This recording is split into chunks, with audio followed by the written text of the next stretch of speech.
de la explicación sencillísima de Robinson Crusoe en su isla, ahora podemos entender, se nos abre la luz, qué es lo que pasa en una economía moderna. Miren, las economías modernas, en la economía en la que estamos insertos, en la que nos movemos, existen múltiples agentes económicos, economías domésticas, empresas, que desarrollan diferentes funciones. Vamos a denominar capitalista. Capitalista es aquel agente económico cuya función consiste precisamente en ahorrar, es decir, en consumir menos de lo que crea o produce. ¿De acuerdo? Luego, en términos de economía, olvidémonos del sentido peyorativo que tiene el término capitalista. Capitalista es cualquier persona que ahorra, pospone su consumo inmediato y por tanto consume ahora menos de lo que podría consumir, es decir, de lo que crea o produce.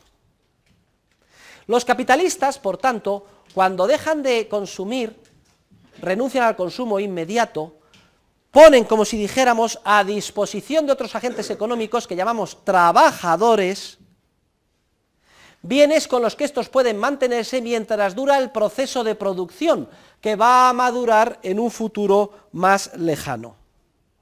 De la misma manera que Robinson Crusoe actuó como capitalista ahorrando moras, que le permitieron después mantenerse vivo mientras hacía la vara, en una economía moderna lo que hay es grupos inmensos de seres humanos que ahorran, que son los capitalistas, y por tanto no consumen todo lo que podrían consumir y liberan recursos, bienes de consumo, con cargo a los cuales se mantienen los trabajadores que están implicados en producir los bienes de capital, que solo madurarán en un futuro más lejano.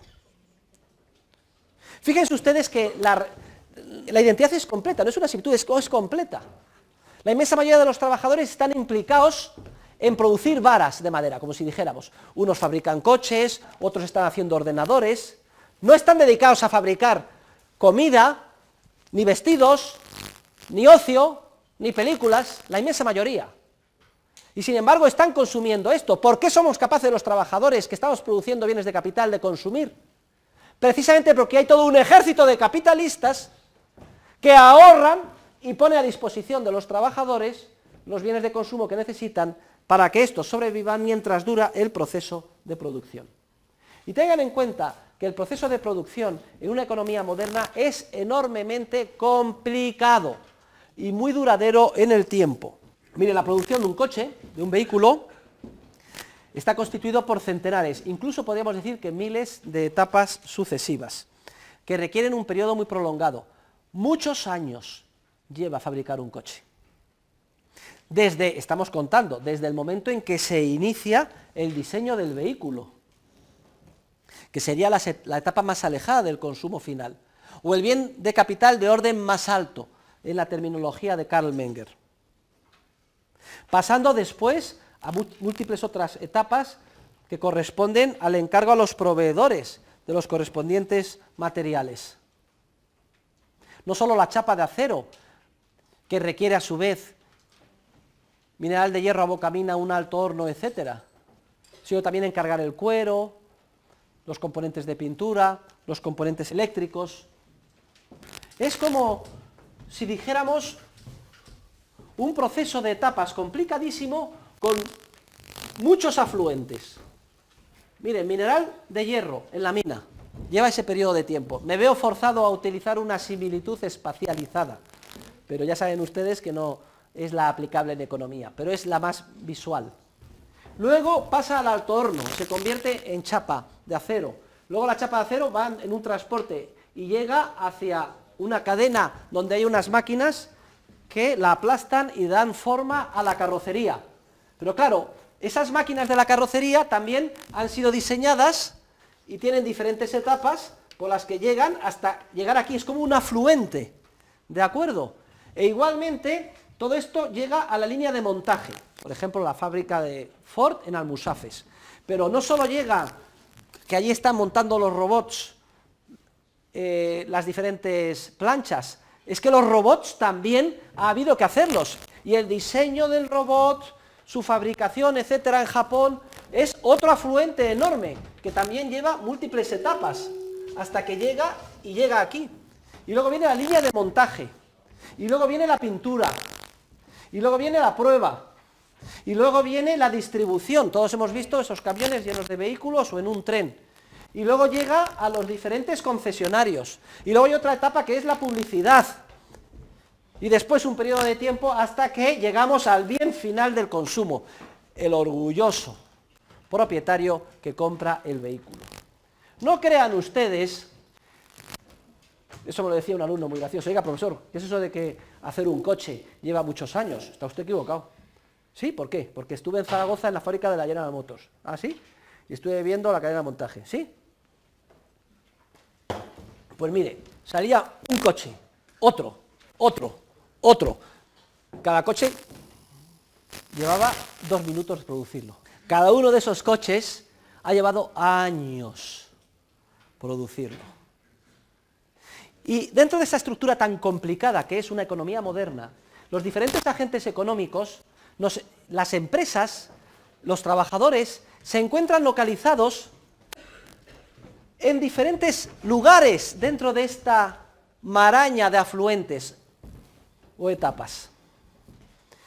Se suelen denominar industrias de bienes de consumo a las que están más próximas a la etapa final del consumo. Por ejemplo, el Corte Inglés. El Corte Inglés, en sus grandes centros vendiendo, está muy próximo al consumo final. Se llama industrias de bienes de capital a las que están más alejadas del consumo.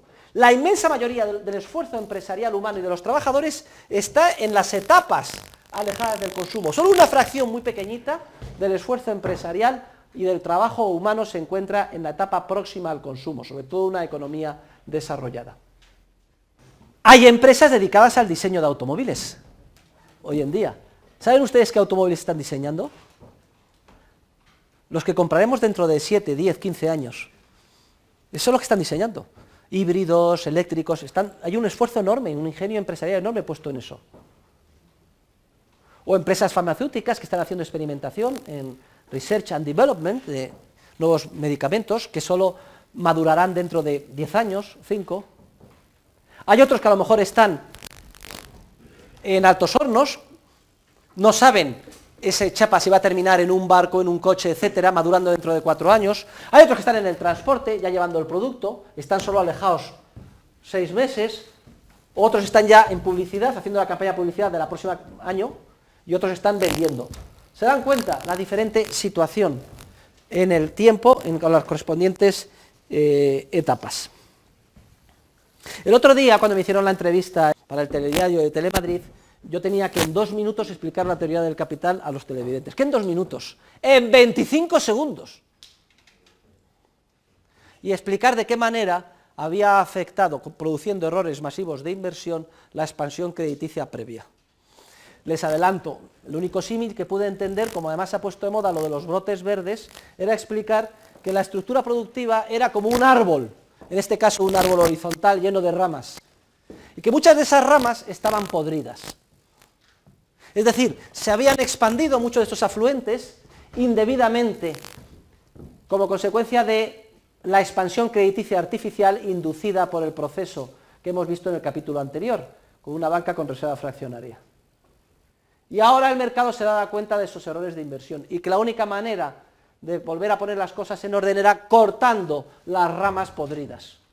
Es como el que poda un arbusto que tiene ramas podridas, entonces se recupera, coge savia y fuerza y puede volver a crecer. Y en esta fase estamos, es la fase de la recesión económica.